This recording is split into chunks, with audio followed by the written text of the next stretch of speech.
los foros que aprobaron para difundir las reformas constitucionales del expresidente Andrés Manuel López Obrador costaron 136 millones de pesos. Este gasto supera lo que se supone que van a ahorrar con la desaparición de los órganos autónomos. No, entonces yo creo que es un poco más el costo, porque 136 millones es lo que se gastan al día en darse grasa. No, son 136,000 millones de pesos. Pues aquí dice recursos 136 mil millones y los ahorros eran de 84 millones. Mil millones. Es que es un problema que se llama analfabetismo numérico. La gente no sabe manejar números y dice tonterías por eso. Debe de decir MM, o sea, 1,000 millones. No M, sino MM, ¿no? No, es que Adela está mal sí fue a la escrito. escuela. A ver, ¿qué dice? Que sí está... Que se las platique Adela, que sí fue a la escuela. No, dice claramente, principalmente la reforma judicial costaron 136,770,000 pesos. Sí, eso dice la información. Es que quien la hizo no sabe de lo. Eso no es nada, eso es un costo de risa. La manipuló. Lo que es de risa es que gastaron más publicitando, anunciando, difundiendo. Quizá eso sí. Que lo que se van a ahorrar. Que lo que dicen que se van a ahorrar desapareciéndolos. No, pero es que lo que se va a ahorrar, según el gobierno, es el presupuesto de todos esos organismos públicos que desaparecen. Y eso no son 136 millones, ¿no? Por favor. Pero yo también creo que eso del ahorro, estás en lo correcto, dijo 136 Soy millones. analfabeta, pero funcional. No leí mal. No, leíste perfectamente. Bueno. Pero eso de que se van a ahorrar debe quedar entre comillas, porque al personal no lo van a liquidar. De ninguna institución lo van a liquidar. Va a ser adscrito a otra dependencia. No desaparece. Las funciones, y ya lo explicaron, las funciones no desaparecen. Las funciones pasan a otra dependencia. Como pasan a otra dependencia, esa dependencia necesita personal que las ejecute.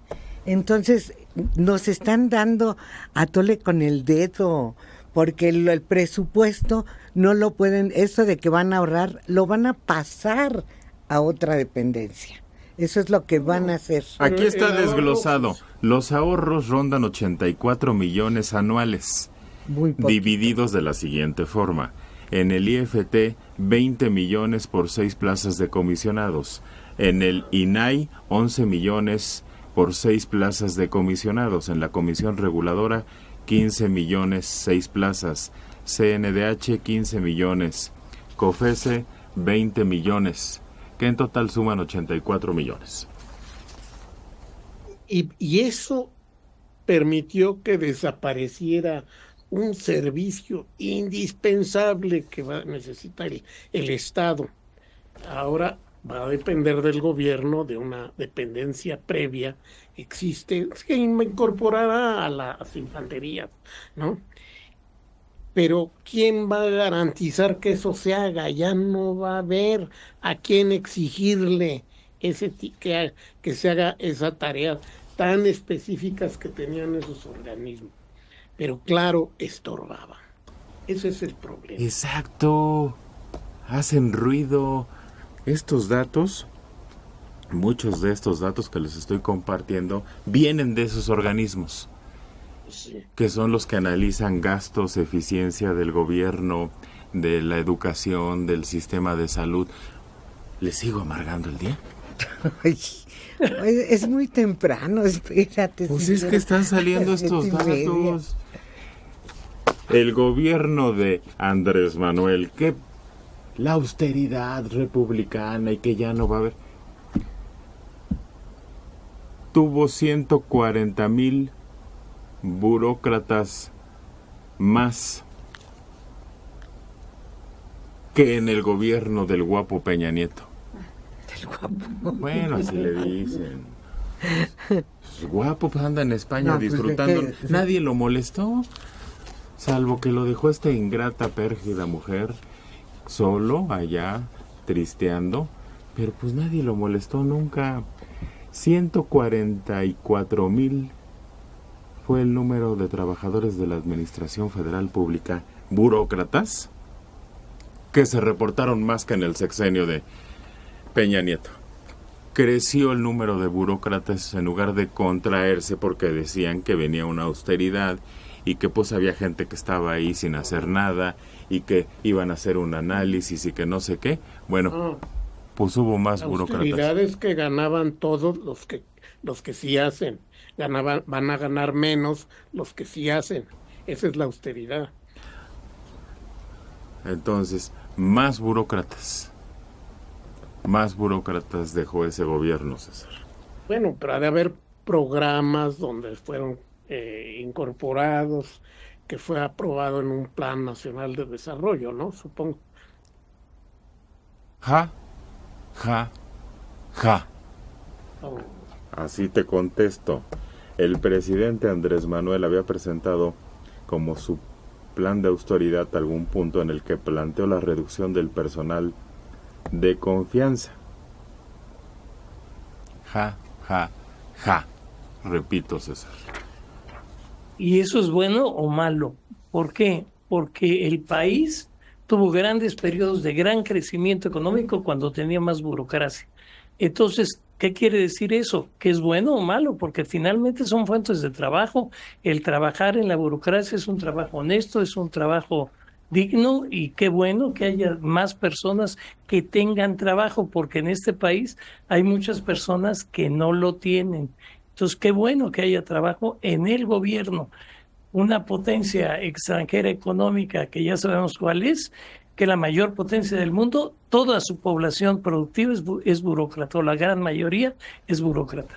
Pero funcionan, trabajan, están sentados en una oficina atendiéndote, no salen a la calle a repartir publicidad, no salen a la calle a hacer labores que no les corresponden, sino están haciendo su trabajo. Porque tú ve a las oficinas del gobierno, donde debes de recibir la atención. Ay, Dios te oiga si te hacen caso, si funcionan. No mejoró la atención, no mejoró el funcionamiento del gobierno, sino se utilizaron para otros fines, principalmente propagandísticos, estos burócratas. Bueno, sí, eran los, ¿cómo se llaman? Los Siervos, corderos. Los venados patrios. Sí, entonces, no, en Estados Unidos pues, está la NASA, está el Servicio de Parques, una de las entidades más poderosas y productivas del país. Parques y recreación, es sensacional eso. Coneval, que va a desaparecer, tiene un informe, Monitoreo de Programas Prioritarios 2024. ¿Para qué les leo todo el estudio? La conclusión es la siguiente. Las universidades para el bienestar Benito Juárez, el esquema de medicamentos gratuitos para la población sin seguridad social, son los programas prioritarios con el peor desempeño. Fracasaron. Fueron un fiasco, los califica el reporte. A una cuadra de mi casa está una de las universidades. La biblioteca de esa dependencia la puedes ver si vas avanzando sobre Adolfo Prieto. Nunca hay nadie, nunca. Y ves a la hora que debieran entrar los estudiantes, a la hora de la salida, y ves 3 o 4 o 5, pero no han tenido ningún éxito, porque además las carreras que ofrecen no son las carreras más productivas al final del estudio. Bueno, eso que está ahí en Adolfo Prieto no es de estas universidades, es la que fue creada por el gobierno del Distrito Federal en 2005. Es la Universidad de la Ciudad de México.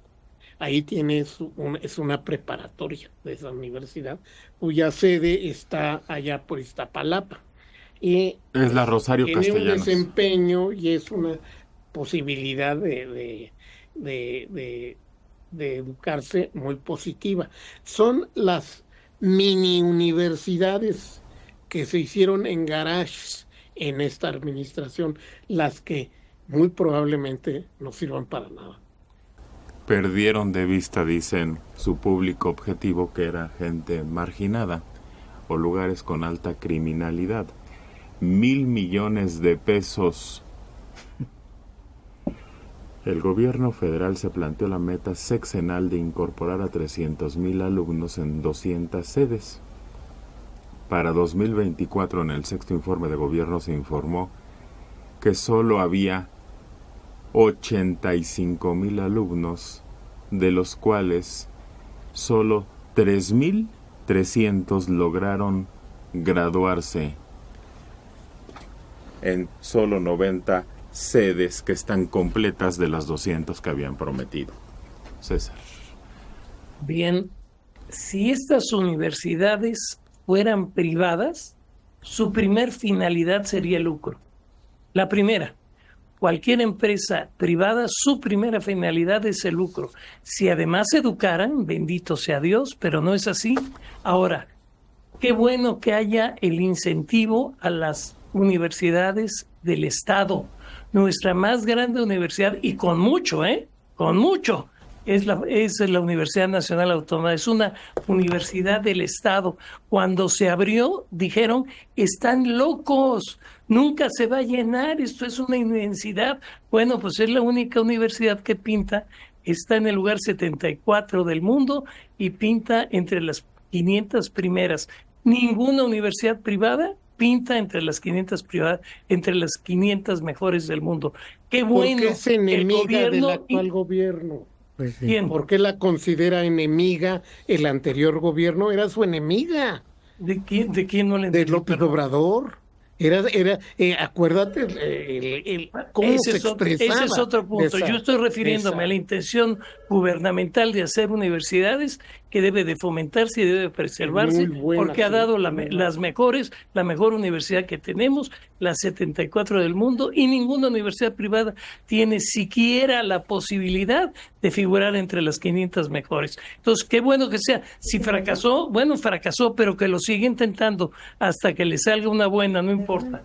Pero es que le metieron 1,000 millones y fracasaron. Sí. Oye, de 300,000 tener 85 y que solo terminen 3,000 es un fracaso terrible, espantoso. Es quemar el dinero, es perder el tiempo. De 200 sedes que hayan terminado menos de la mitad. No se establecen formalmente esas universidades. ¿Cómo se estableció la UAM? Pues un trabajo duro, pero se consiguió a los mejores hacer la planeación, para dirigirlas. Es que eran los mejores de México en todas las materias. Entonces, por eso la UAM en 3 años ya estaba dando unos resultados notables. Y es una universidad que es una universidad del Estado y da las materias importantes que debe enseñarse en un país, no puras cuestiones administrativas. No, eso es importantísimo.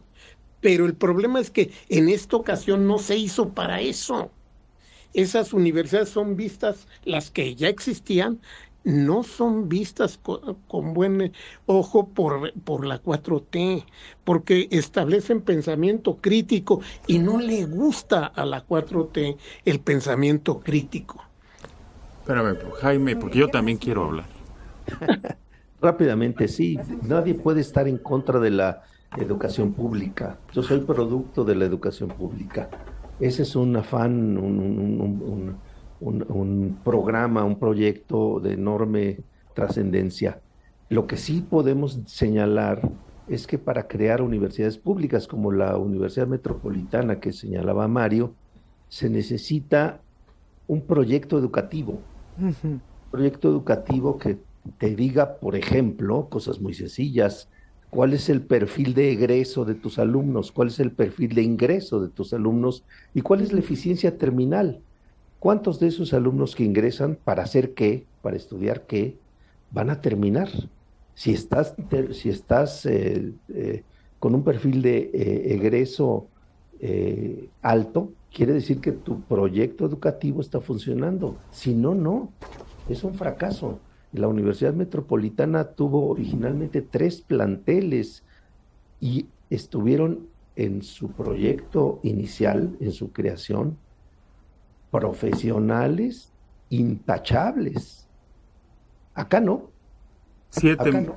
millones y medio de recetas no se surtieron efectivamente en las principales instituciones de seguridad social.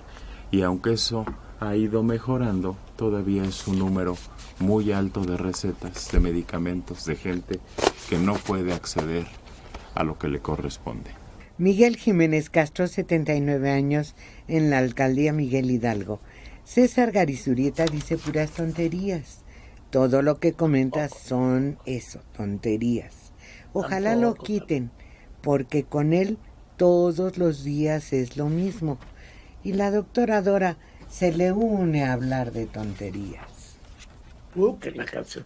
Pues entonces todos estamos hablando de tonterías. Nos costó mucho trabajo traer a César, no la haga. Ya lo trajimos, ya está aquí, entonces espérese tantito. A mí a lo mejor me convence, ya van varias que me convence, que me hace reflexionar. Entonces, no, vamos a escucharlo, Dora. No, yo digo puras tonterías, pero pues para eso estoy aquí en este programa. Si a usted le parecen tonterías, qué pena. Si no está de acuerdo, qué pena. Pero no lo descalifique como tonterías. Mejor analice, participe, fundamente, argumente y dígame por qué no está de acuerdo y ya, hombre, no se enoje. No es la primera vez que me dicen que digo tonterías. Anda. Enójese. Acuérdate, aquel refrán, ¿quién lo decía? Alguien muy, muy famoso que decía, si quieres vivir años felices, hijo, no analices. Claro. Pero era alguien muy conocido en la cultura. Mensaje. César es un chairo. Y con un chairo no se puede platicar y menos discutir, porque no le sacan ni un empate. Bueno, pero poco a poco. Sí, le sembramos la duda. Ed. Todavía no acabamos, ¿eh? Todavía tengo más datos que discutir con César de los análisis que se están haciendo. Ahorita le damos otro. Gustavo Salgado García, 56 años, en Miami, Florida. Ay, pásenle sus tarjetitas a Manelik, como el equipo de Sochi le pasaba, para que no se equivocara, porque todo dice mal este hombre. No me las pasan, aquí las tengo. Pero de todos modos digo mal. Se me fue el teleprompter. ¿Qué hacemos? ¿Qué hacemos? ¿A dónde vamos? ¿Quiénes somos y de dónde venimos, César? Bueno, pero que me pareció que tus datos al final, los que te prejuzgamos fuimos nosotros, sí estaban bien, porque se refería al ahorro que pagaban por la gente que dirigía esas instituciones. Entonces, en ese caso me parece que sí estabas bien, hay que decir que nosotros éramos los que no sí percibimos mal los datos nosotros. Es que hay que tener en cuenta que desaparecen el organismo, el INAI, por ejemplo. Pero a los que no quieren otra vez son a los comisionados. A los empleados, esos los van a acomodar en las nuevas secretarías que van a absorber las funciones de esos organismos. Y así el IFAI, todas las demás que van a desaparecer. Los empleados se quedan. Pero todos los que los dirigían a la calle. Sí. Y tampoco se garantiza que quede la función. No. Ni el ahorro, porque absorben a los así. Empleados. Uh-huh. Y los ponen a hacer otra cosa. ¿Por qué? Porque a lo que objetaban no era la presencia de los funcionarios, sino a la tarea que hacía el INAI. o el otro, el de competencia y todo eso. Eso es lo que era una molestia permanente, un particular llegara y diera el costo de tal obra. Eso molesta a cualquier gobierno, a los malos y a los buenos. Pero entonces, ¿qué mejor que tener el poder para desaparecer eso? Laura Gutiérrez, ese señor César siempre está a la defensiva y no acepta los errores o desaciertos del gobierno que defiende. Ay, pero así son la mayoría de los partidarios del actual gobierno. César, ven a que te hagamos tu autocrítica. Mensaje. Don César, ¿de dónde saca esa información? En México hay excelentes universidades privadas. Muchos egresados salen con buenos trabajos. Mira, una cosa, no hay una sola universidad privada en México que haga la carrera de físico. Imagínate. Bueno, porque es muy cara las instalaciones y los científicos y cosas eso, así. Sí, son muy buenos. Claro que el fin de las universidades privadas pues es la lana. De eso viven, César. Pero a ver, que me diga una universidad privada que esté dentro de las 500 mejores universidades del mundo. Yo sí le puedo dar una, la UNAM, pero no es privada, es paraestatal. Pero que me diga una y me retracto, por favor. Una universidad privada entre las 500 mejores. Para empezar, para poder figurar entre las 500 mejores, necesitan tener un premio Nobel, cuando menos. La UNAM nada más tiene 3. Entonces, si me aclaran esto, pues es de ahí de donde saco los datos. Que busque en Google en qué lugar está la UNAM en el ranking de universidades mundiales, y después que vea las 500 mejores y que busque ahí una mexicana. Si la encuentra, me como lo dicho y ofrezco pública disculpa. Bueno, es que se califican muchos factores para ese ranking que estás diciendo, y por eso solo la UNAM, por publicaciones científicas, investigaciones que no tiene el TEC, que no tiene la Ibero, que no tienen algunas otras escuelas. Entonces, sería injusto así la comparación, César. Sí, no Nada más puede que me diga este señor qué tendría que fumar un rector de una universidad privada para intentar poner un satélite de comunicaciones. Es que no puedes. Tendría que estar en qué estado mental, Es que no puedes comparar los recursos de la Universidad Nacional Autónoma de México con la mejor universidad privada. No puedes. Pero no mira, hay ningún punto ya de ahí comparación. en ese ejemplo que estás poniendo, pues no tenemos satélites para empezar nosotros, ¿no? Solo hacemos colaboraciones. Y lo cierto es que muchos alumnos del Tecnológico de Monterrey se están yendo a colaborar porque esas carreras sí las han desarrollado muy bien. Mecatrónicas y algunas ingenierías lo hacen muy bien y tienen acuerdos con empresas muy importantes. Claro que no cualquiera puede aspirar a pagarse una universidad de ese tipo, y los que llegan con becas son a cuentagotas. Pero, por ejemplo, otro ejemplo, en una actividad típicamente privada, la abogacía, es lo más privado del mundo. Estamos hechos para defender al capital, no para... bueno, en México sí también defienden al obrero, pero la forma en que se origina la carrera es para defender a los ricos, y para eso está la Facultad de Derecho. En los 10 últimos años ha ganado 3 veces el concurso internacional de resolución de problemas en París. 3 veces. Ninguna facultad de Derecho, ni aún la Libre, han ganado jamás este concurso. La Facultad de Derecho de la UNAM, sí. Mira, ese es un ejemplo. Si yo salgo al mundo real con mi título de la Libre de Derecho y me siento en el primer despacho de abogados, me dicen, pásale. Si yo me siento en el primero con el título de la UNAM, me dicen, híjole, tiene que esperarse. Vamos a ver si hay chance más adelante, Jaime. Fíjate qué curioso que este dato que cita César, que es muy ilustrativo, y que el expresidente López Obrador haya dicho que la universidad y particularmente la Facultad de Derecho se haya ido a la derecha, ¿verdad? Es decir, una escuela una universidad que en los últimos años, según el expresidente López Obrador, se fue a la derecha, ganó estos concursos, estos premios. No, para tu tren, espérate. No me hagas quedar mal a César, que está yendo en contra de la ideología de la 4T. No, fíjate nomás.